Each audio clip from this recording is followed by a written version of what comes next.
وَإِذْ أَخَذَ رَبُّكَ مِنْ بَنِي آدَمَ مِنْ ظُهُورِهِمْ ذُرِّيَّتَهُمْ وَأَشْهَدَهُمْ عَلَى أَنفُسِهِمْ أَلَسْتُ بِرَبِّكُمْ قَالُوا بَلَى। এই আয়াতের মাথা হাতে মুফাসসিরিনে কেরাম লিখেন, আমরা যখন রুহের জগতে ছিলাম, আমাদের প্রথম জগতের নাম কি? আলামুল আরওয়াহ, রুহের জগৎ। তো রুহের জগতে আল্লাহ রাব্বুল আলামিন সমস্ত রূহগুলোকে একত্রিত করে আমাদেরকে গুরুত্বপূর্ণ কিছু তাওহীদের শিক্ষা দিয়েছিলেন, যেখানে আল্লাহ রাব্বুল আলামিন আমাদেরকে লক্ষ্য করে ইরশাদ করেছিলেন, ই'লামু আন্নাহু লা ইলাহা গায়রি ওয়ালা রাব্বা গায়রি ওয়ালা তুশরিকু বি শাইআ। তোমরা মনে রাখবে, আমি আল্লাহ ব্যতীত তোমাদের কোনো ইলাহ নেই, মাবুদ নেই, উপাস্য নেই। আমি আল্লাহ ব্যতীত তোমাদের কোনো পালনেওয়ালা জাত নেই, পালনকর্তা একমাত্র, কেবলমাত্র, শুধুমাত্র আমি আল্লাহ। ওয়ালা তুশরিকু বি শাইআ, আমার সঙ্গে কাউকে কোনো অবস্থাতেই তোমরা শরীক করবা না। এই গুরুত্বপূর্ণ তিনটি পাঠ তাওহীদের উপর, তিনটি সবক আল্লাহ রাব্বুল আলামিন তাওহীদের উপর আমাদেরকে শিক্ষা দেওয়ার পর আমাদের কাছ থেকে আল্লাহ রাব্বুল আলামিন অঙ্গীকার নিয়েছিলেন, যাকে সংক্ষিপ্তভাবে বলা হয় আলাস্তু বিরাব্বিকুম। এটার আরেক নাম হলো আলমে আলাস্তু। আমরা তখন আল্লাহর কাছে স্বীকৃতি দিয়েছিলাম, লা ইলাহা লানা গায়রু ওয়ালা রাব্বা লানা গায়রু ওয়ালা নুশরিকু বিকা শাইআ। এই স্বীকৃতি দেওয়ার পর আল্লাহ রাব্বুল আলামিন বললেন, তোমাদের মনে থাকবে না দুনিয়াতে যাওয়ার পর এই স্বীকৃতি তোমরা ভুলে যাবে, কিন্তু ভুললে চলবে না, তোমাদের এই কথা বললে চলবে না যে আমাদের মনে নাই। আন তাকুলু ইয়াউমাল কিয়ামাতি ইন্না কুন্না আন হাযা গাফিলিন আও তাকুলু ইন্নামা আশরাকা আবাউনা মিন ক্বাবল ওয়া কুন্না যুররিয়াতাম মিন বা'দিহিম আফাতুহলিকুনা বিমা ফাআলাল মুবতিলুন। আল্লাহ পাক দয়া করে, মেহেরবানি করে এ কথাও আমাদেরকে জানিয়ে দিয়েছেন যে সাউনজিলু আলাইকুম কুতুবি ওয়া উরসিলু আলাইকুম রুসুলি ইউযাক্কিরুনাকুম আহদি ওয়া মিসাকি।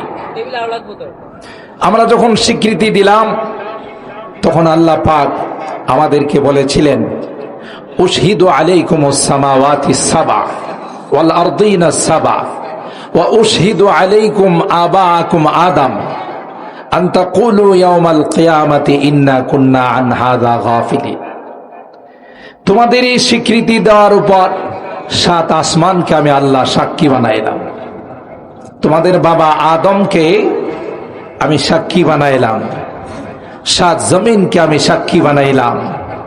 তোমরা যেন পরবর্তীতে এ কথা বলতে না পারো যে তাওহীদের সবক আমাদের মনে নাই। তুমি যে শিক্ষা আমাদেরকে রুহের জগতে দিয়েছিলে সেটা আমরা ভুলে গেছি, স্মরণ না। আল্লাহ বলেন, আরো সহজ করে দিলাম, এই তাওহীদের সবক তোমাদের মনে রাখার জন্য আমি আল্লাহ যুগে যুগে নবী রাসূলদেরকে প্রেরণ করব, এবং নবী রাসূলদের উপর আসমানি কিতাব আমি নাযিল করব। তোমরা যেন কোনো অবস্থাতেই সেই সবক ভুলে না যাও। তারই ধারাবাহিকতায় সাইয়েদনা হযরতে আদম আলা নবিয়িনা ওয়া আলাইহিস সালাতু ওয়াস সালাম থেকে নিয়ে আখিরি পয়গম্বর সরকারে দু আলম হযরতে মুহাম্মদুর রাসূলুল্লাহ সাল্লাল্লাহু আলাইহি ওয়াসাল্লাম পর্যন্ত আল্লাহ তাআলা নির্বাচিত করে যুগের সবচেয়ে শ্রেষ্ঠ মানুষগুলোকে নবী হিসাবে আমাদের কাছে পাঠাইছেন, এবং তাদের কাছে আল্লাহ তাআলা তাদের উপর আসমানি কিতাব নাযিল করেছেন, কখনো বড় আকারে, কখনো সহিফা আকারে।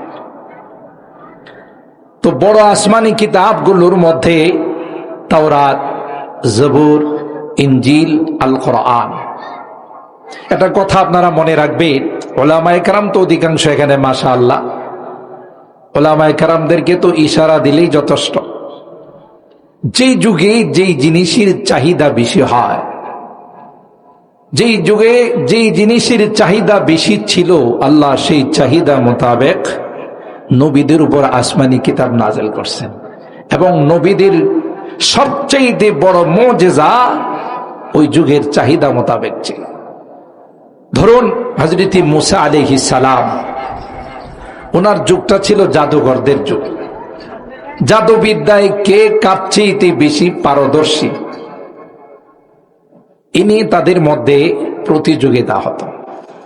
হযরত মুসা আলাইহিস সালাম যখন বললেন, ফেরাউন যখন বলল যে তুমি যে নবী তার কি প্রমাণ, তখন মুসা আলাইহিস সালাম বললেন, এই যে লাঠি, কি হয় ওটা মাটিতে ছেড়ে দিলে ফাইযা হিয়া সুবানুম মুবিন ফাইযা হিয়া হাইয়াতুন তাসআ, বিশাল আকৃতির সাপ হয়ে যাবে। লম্বা ঘটনা, কোরআনে বিভিন্ন জায়গায় বারবার আল্লাহ তাআলা এই ঘটনার বর্ণনা দিয়েছেন। ঘটনাকে শুধু ঘটনা হিসাবে পড়লেই চলবে না। সূরা ইউসুফের লাস্টে আল্লাহ তাআলা বলেন, লাকাদ কানা ফি কাসাসিহিম ইবরাতুল লিউলিল আলবাব। বুদ্ধিমান যারা, তাদের জন্য এই সকল ঘটনায় অনেক উপদেশ রয়েছে। হযরত মুসা কালিমুল্লাহ যখন বললেন এটা হলো আমার নবুয়তের প্রমাণ, আমার হাতে থাকলে লাঠি ছেড়ে দিলে হয়ে যায় বিশাল আকৃতির সাপ। ফেরাউন বলল দেখাও। দেখাইছে। যখন তাফসীরের কিতাবে আসে, কোন কোন বর্ণনায় আসে যে লেজটা ছিল মাটিতে আর মাথাটা ছিল আসমানে। আবার কোন কোন তাফসীরের বর্ণনায় আসে যে হা করলে নিচের চোয়ালটা জমিনে, উপরের চোয়ালটা হলো আসমানে। বিশাল আকৃতির সাপ। ফেরাউন বলল যে তুমি তোমার লাঠিকে ধরো। মুসা আলাইহিস সালাম যখন ধরলেন, আবার সেই সাপ লাঠি হয়ে গেল। তখন ফেরাউন বলল যে মুসা, তুমি এত বড় জাদুকর হইলা কবে থেকে? তুমি তো বিশাল আকারের জাদুকর। দেখা কোনটা জাদু আর কোনটা মুজিজা, এই আন্তর্জাতিক সন্ত্রাস, বিশ্ব সন্ত্রাস ফেরাউন ওই জানবে কোত্থেকে? কোথায় জাদু আর কোথায় মুজিজা? অনেক তফাৎ। ঠিক আছে, অমুক তারিখে অমুক জায়গাতে তোমার সঙ্গে আমার রাষ্ট্রের জাদুকরদের মোকাবেলা হবে। সবাইকে ফেরাউন জানাই দিল যে ঠিক টাইম মতো তোমরা চলে আসবে, মুসার সঙ্গে মোকাবেলা হবে। তাফসীরের কিতাব খুলে দেখুন, জাদুকররা যখন মুসা আলাইহিস সালামের সঙ্গে মোকাবেলা হবে, মোকাবেলা মানে এখন বর্তমান শব্দে এটাও বলা যায় তোমার সঙ্গে খেলা হবে। যারাই পৃথিবীতে খেলা হবে বলছে একটারও অস্তিত্ব নাই, সবগুলো হারছে। কথা বলেন ঠিক কিনা? রিসেন্টলিও যারা বলতো বক্তৃতায় সব জায়গায় খেলা হবে খেলা হবে, এখন কি লাইট মারলে পাওয়া যাবে? তো বোঝা গেল এটা নতুন কথা নয়, খেলা হবে এটা সেই ফেরাউন থেকে চলে আসছে। মুসা আলাইহিস সালাম বললেন ঠিক আছে খেলা হবে। জাদুকরদেরকে অর্ডার দিল তোমরা চলে আসো। জাদুকররা আসার সময় যে কাজটা করছে, যেহেতু খেলা হবে মুসার সঙ্গে, মুসা আলাইহিস সালামের যে ড্রেস, পোশাক, এই রকমের পোশাক এরাও বানাইছে। খেলা হবে যেহেতু, যেই মুসা আলাইহিস সালামের পোশাক তাদের গায়ে লাগাইছে, আসমানের মালিক আল্লাহ ডাক দেয়া কয়, যেহেতু বাহ্যিক লেবাস তোমরা পরিবর্তন করে ফেলছো, আমি আল্লাহ তোমাদের কলবের লিবাসটাও পরিবর্তন করে দেব। আর জোরে কন। বোঝা গেল সুন্নতি পোশাকেরও কি আছে অ্যাকশন। কিন্তু এই পোশাক নিয়েও সমাজের মধ্যে কিছু মানুষ আছে খুব উপহাস করে, মস্কারা করে, আছে না নাই? লম্বা পোশাক আমরা যারা পড়ি, আব্দুল হক সাহেব হুজুর সহ ওলামায়ে কেরাম অধিকাংশ লম্বা জুব্বা আমরা পড়ি, তো যারা আলেম ওলামাদেরকে দেখতে পারে না, দেখবেন মাঝে মধ্যে একটারে টারে ডাক দেয়, কই দেখ এই মোল্লারা কাপড়ের দাম বাড়াই দিছে, বলে না? আগে একটা স্লোগান ছিল যে মাদ্রাসায় পড়ায় না, মাদ্রাসায় পড়লে কাঠ মোল্লা হয়। এখন আর এটা শোনা যায় না। মাদ্রাসায় পড়লে কোরআন হাদিস শিক্ষা করলে ভাত পাবে না। তো আমি আমার বয়ানে এটাকে উপহাসের ছলে বলি যে এরা ঠিকই বলছে, 100% ঠিক বলছে। একটা হইল কাঠমোল্লা, এটা আসলে আরবি শব্দ কাতঈ মোল্লা, দুনিয়ার সাথে সমস্ত সম্পর্ক বিচ্ছিন্ন করে মূলের সাথে তাদের সম্পর্ক লাগায়। এটা হলো কাঠমোল্লার অর্থ, আরবি শব্দ, এটারে বাংলায় সংক্ষেপ করছে আর কি। আর 2 নাম্বার হলো মাদ্রাসায় পড়লে ভাত পাওয়া যায় না, এটা একবার 100% সঠিক কথা। কারণ যারা আলেম ওলামাদেরকে দাওয়াত দেয়, খুব আরজু করে বাজার থেকে সবচাইতে দামি চালটা নিয়ে আসে, পোলাওর চাউলের মধ্যে যারা সবচাইতে দামি ওইটা নিয়ে আসে। তো সামনে দেয় হুজুর 1 চামচ হলো পোলাওর চাউলটা নিতে হবে। তখন মনে পড়ে তো কথা তো ঠিকই বলছিল, মাদ্রাসায় পড়লে ভাত পাওয়া যায় না, শুধু পোলাও পাওয়া যায়। কি ঠিক বললাম? আর যদি সাদা চাউলের ভাত করেও তারপরেও বিভিন্ন রকমের আইটেম, নদীর মাছ, পুকুরের মাছ, এই মাছ ওই মাছ, দেশি মুরগি, এরপরে হাঁস, কবুতর, আহারি কত রকমের তরকারি।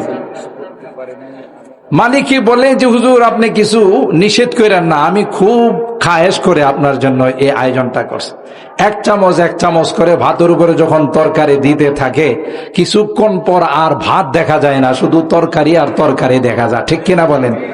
তখন আমার মনে পড়ে বেটা তো ঠিকই কইছিল যে মাদ্রাসায় পড়লে ভাত পাওয়া যায় না, শুধু তরকারি পাওয়া যায়। কি কথা বাস্তব বললাম না অবাস্তব? এই জন্য সুন্নতি পোশাককেও আপনি গুরুত্ব দিয়েন, লাভ হবে। উহিব্বুস সালিহিনা ওয়ালাস্তু মিনহুম, উহিব্বুস সালিহিনা ওয়ালাস্তু মিনহুম লাআল্লাল্লাহা ইয়ারযুকুনি সালাহা।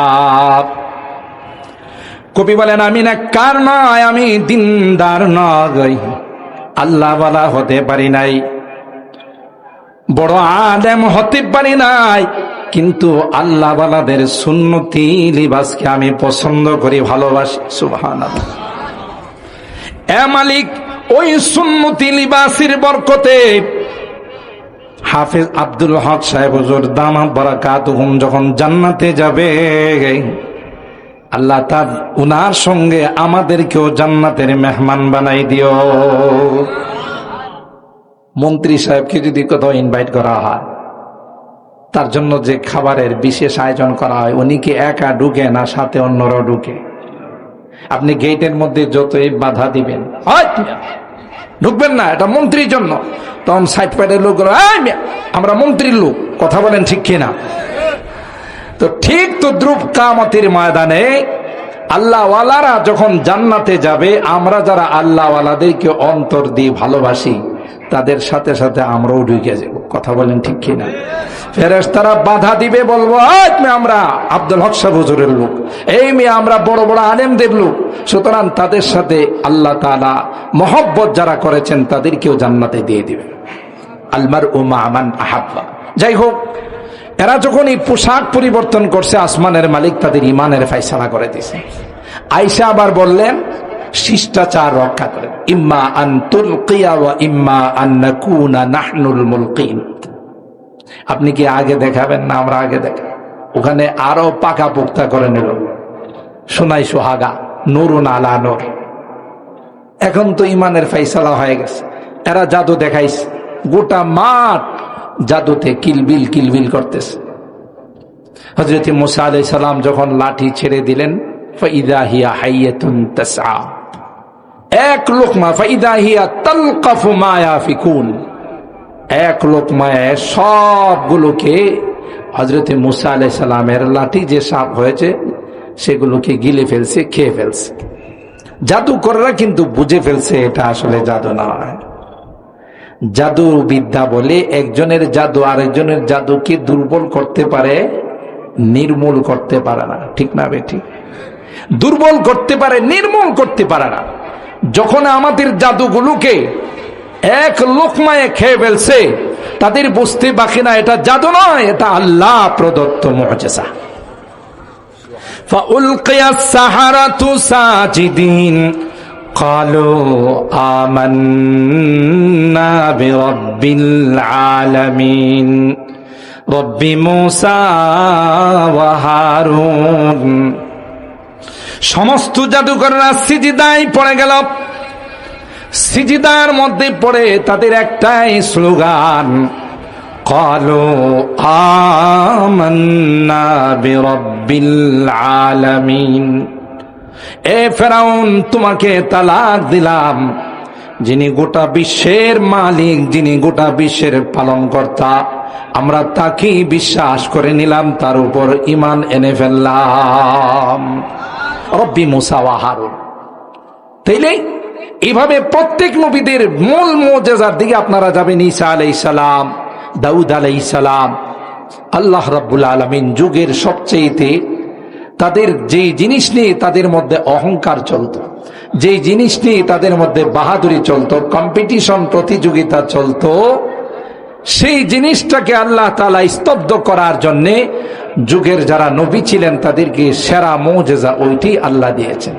হতে হতে সরকারি দু আলম নবী হযরত মুহাম্মদুর রাসূলুল্লাহ সাল্লাল্লাহু তাআলা আলাইহি ওয়াসাল্লাম যেই যুগে আসলেন, সাহিত্যিকতার যুগ। উলামায়ে কেরাম জানেন, আমাদের দর্শে নিজামের মধ্যে একটা কিতাব পড়ানো হতো সাবএ মুআল্লাকা, এখনো অনেক মাদ্রাসাগুলোতে নেশাবে আছে। সাবএ মুআল্লাকা মানে এই 7টা কবিতা, প্রবন্ধ লিখে খানায়ে কাবার মধ্যে ঝোলানো ছিল। চ্যালেঞ্জ ছুড়ে দিয়েছিল যে যেই আমার এই কবিতার মোকাবেলা করতে পারবে, আমার এই প্রবন্ধ এবং মাকালার মোকাবেলা করতে পারে, তাকে পুরস্কৃত করা হবে। সাহিত্যিকতার চর্চা তাদের মধ্যে এত বেশি ছিল। আল্লাহ রাব্বুল আলামিন হাবিবে কিবরিয়াকে অনেক মুআজিজা দিয়েছেন, অসংখ্য মুআজিজা দিয়েছিলেন। তার মধ্যে সবচেয়ে বড় মুআজিজা ছিল আল কোরআন। বলুন কি? আল কোরআন। কোরআনে কারীম আল্লাহর হাবিবের সবচেয়ে বড় মুআজিজা। 23 বছর জিন্দেগিতে আল্লাহ রাব্বুল আলামিন এই কোরআনে কারীমকে তার হাবিবের উপর অবতীর্ণ করেছেন, নাজিল করেছেন। যখন যা দরকার হয়েছে সেই পরিমাণ আল্লাহ পাক তার হাবিবের উপর নাজিল করেছেন। কোরআনে কারীম যখন আল্লাহ নাজিল করেন, মক্কার কাফের বেঈমানরা আপোষে বলতে লাগলো, আরে মুহাম্মদ রাত্রের বেলায় বানায় আর দিনের বেলায় আমাদের সামনে এটা পেশ করে আর বলে এটা আল্লাহর কালাম। নাউজুবিল্লাহ। আচ্ছা বলুন তো দেখি, আল্লাহর হাবিব নবুয়ত প্রাপ্তির পর সমস্ত কাফির বেঈমানদেরকে একত্রিত করে ইন্টারভিউ নিয়েছিলেন। লাবিস্তু ফিকুম উমরা, জীবনের একটি বড় অংশ, বড় সময়, প্রায় 40টি বৎসর তোমাদের মাঝে আমি অতিবাহিত করলাম। ফাহাল ওয়াজাদতুমুনি সাদিকান আও কাযিবা, আমার সম্পর্কে তোমাদের মতামত কি? আমাকে কি জীবনে কোনোদিন মিথ্যা কথা বলতে দেখছো? আমি কি তোমাদের কাছে সত্যবাদী না মিথ্যাবাদী? সকল বেঈমান কাফেররা এক বাক্যে জবাব দিয়েছিল, জাররাবনাকা মিরারা ফালাম নাজিদকা ইল্লা সাদিকা। হে মুহাম্মদ, তুমি কি বলো? জীবনে বহুবার তোমাকে আমরা ইন্টারভিউ নিয়েছি, পরীক্ষা করেছি। 40টি বছর বিভিন্ন লাইনে আমরা তোমাকে ইন্টারভিউ নিয়েছি, কিন্তু তুমি কোনোদিন কোনো মিথ্যা কথা বলো নাই। সুবহানাল্লাহ বলেন। তুমি বড় আমানতদার, আসমানের নিচে জমিনের উপরে তোমার মতো এত বড় আমানতদার আমিন আর পৃথিবীতে কেউ নাই। উলামায়ে কেরাম জানেন, বুখারী শরীফের প্রথম অধ্যায় বাবু কাইফা কানা বাদুল ওয়াহি ইলা রাসূলিল্লাহ সাল্লাল্লাহু আলাইহি ওয়াসাল্লাম, এই অধ্যায়ে ইমামে বুখারী আলাইহির রাহমা রাজা বাদশাদের কাছে যে আল্লাহর হাবিব চিঠি পাঠাইছেন, লম্বা হাদিস। এর মধ্যে রোম সম্রাটের কাছে যখন চিঠি পাঠাইছেন, এই চিঠিটা রোম সম্রাট হেরাক্লা তিনি যাচাই করার জন্য তখনকার সময়ে বিজনেস কাফেলা ছিল মক্কা, বলল যে যিনি চিঠি পাঠাইছেন তার বংশের কেউ আশপাশে আছে কিনা। দরবারের লোকদেরকে তিনি অর্ডার দিলেন। তখন তালাশ করে দেখা গেল আবু সুফিয়ানের নেতৃত্বে একটা বিজনেস কাফেলা, ব্যবসায়িক দল, তাদেরকে ডাকলো। ডাকার পর অনেকগুলো প্রশ্ন করেছিলেন। এর মধ্যে একটা প্রশ্ন ছিল, যেই লোকটা নবুয়তের দাবি করতেছে তিনি কি জীবনে কোনোদিন কোনো মিথ্যা কথা বলছে কিনা।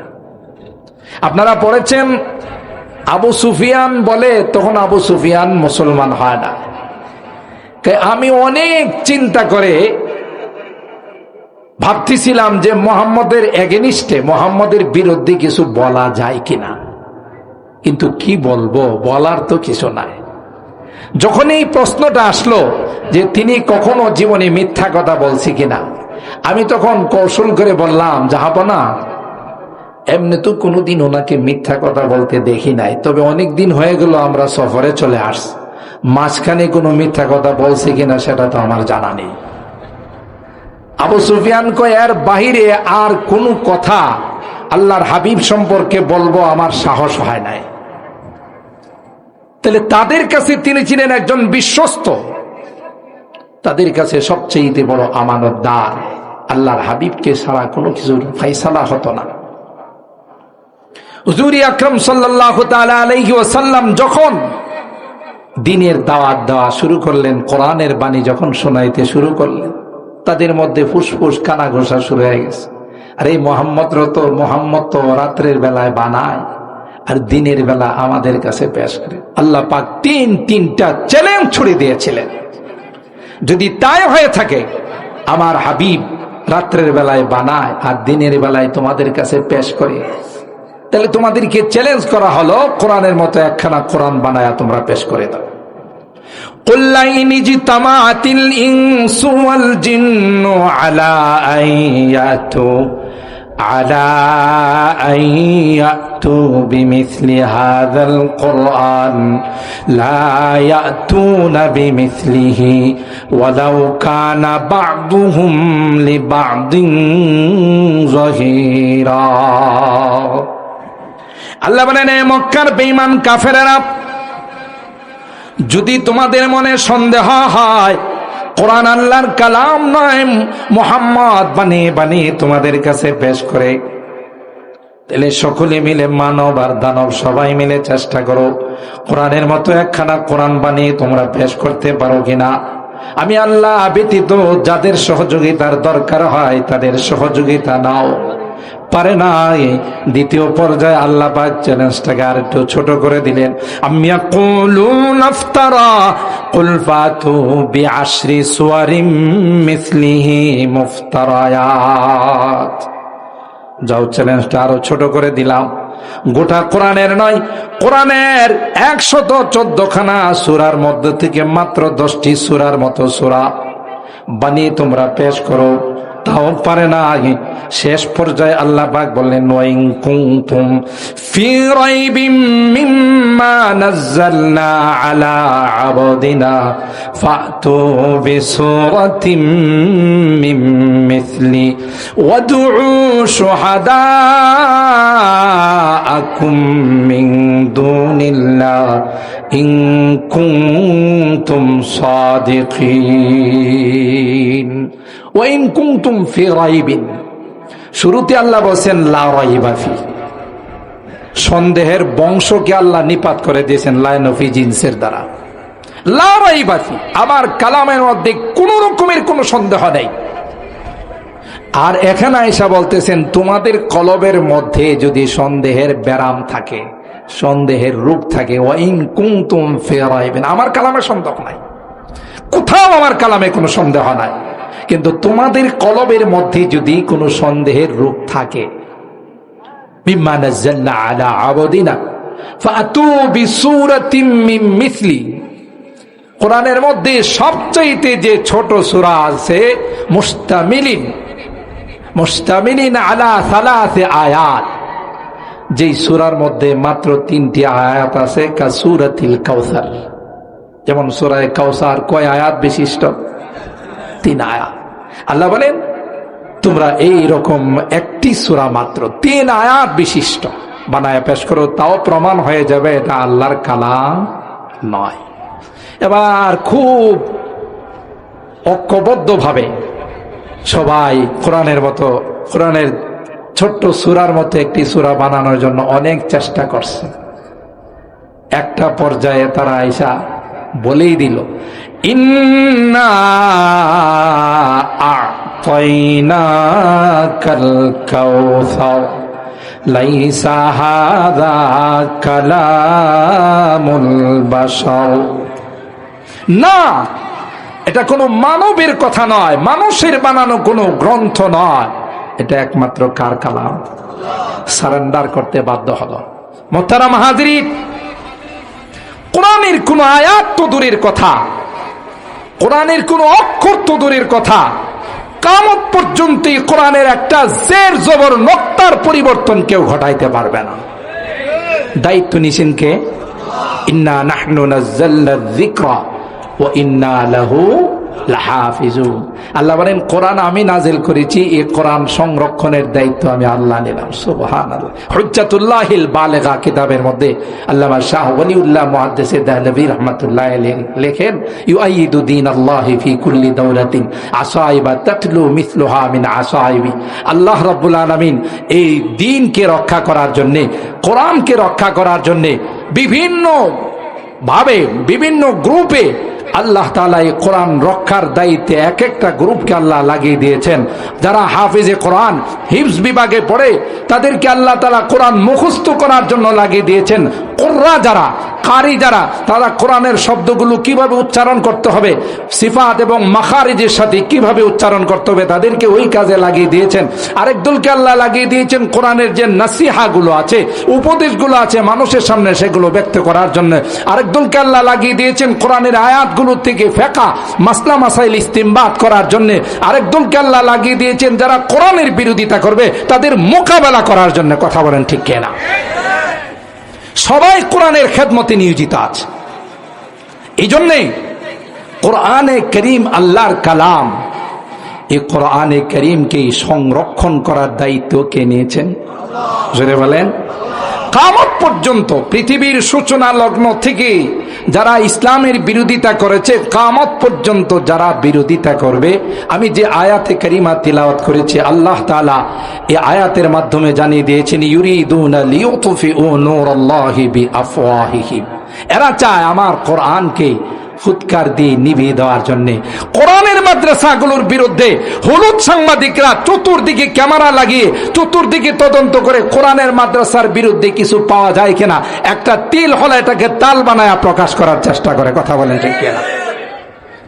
যেখানে যেই সকল বিদ্যালয়ে জেনা করে, ধর্ষণ করে, সেঞ্চুরি পালন করে, ওইগুলো নিয়ে তাদের কোনো মাথা ব্যথা নাই। কোরআনের মাদ্রাসায় কুরবানির সময় যদি দুই একটা ছুরি পাওয়া যায়, এই যে অস্ত্র পাওয়া গেছে।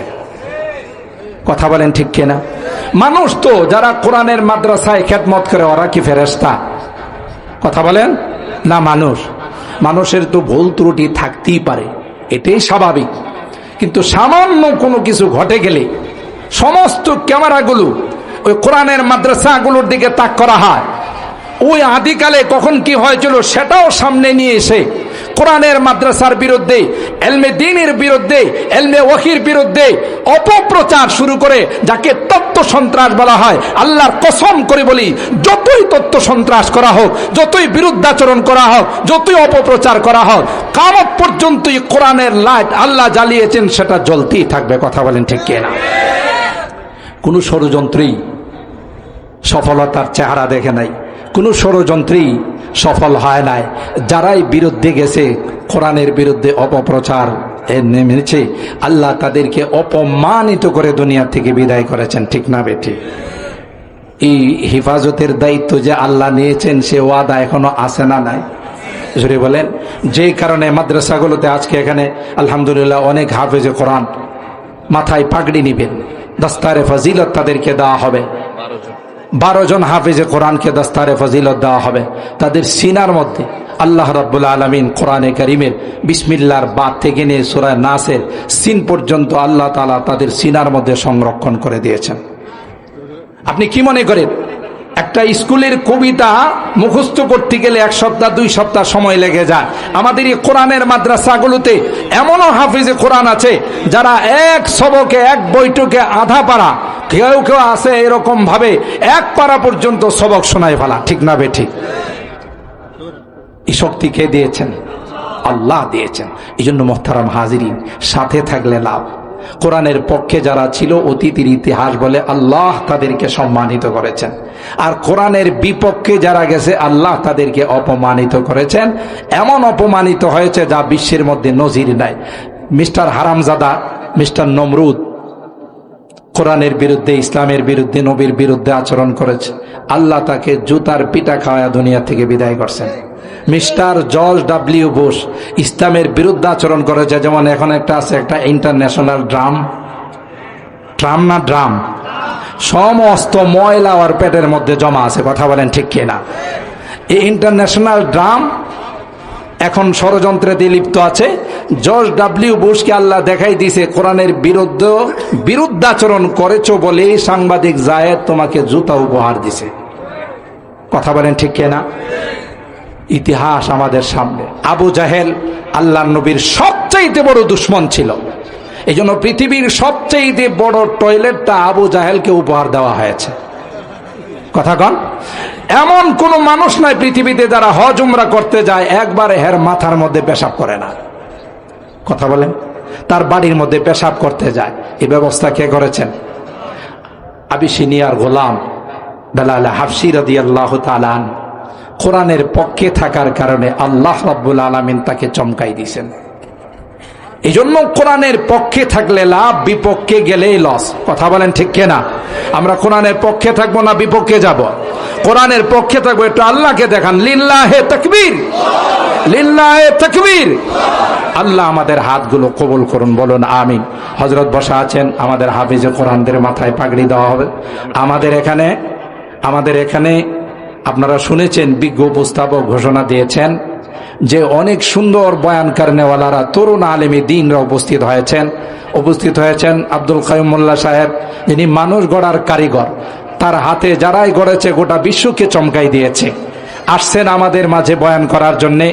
জুনায়েদ আল হাবিব, তরুণ আলেমী দ্বীন, অত্যন্ত চমৎকার কণ্ঠ, চমৎকার আলোচনা করে থাকেন। বিশ্ববিজয়ী হাফিজে কোরআন, যার কোনো দিক দেয়, যাকে অলরাউন্ডার যাকে বলা হয়, হাফেজ আবু রাইহা, সেও আমাদের মাঝে উপস্থিত হয়েছেন। আমরা ধৈর্য সহকারে তাদের আলোচনা শুনবো এবং মোনাজাত করে যাব। আল্লাহ আমাদের সকলকে শেষ পর্যন্ত থাকার তৌফিক দান করুন, আমিন। ওয়া আখিরু দাওয়ানা আনিল হামদুলিল্লাহি রাব্বিল আলামিন।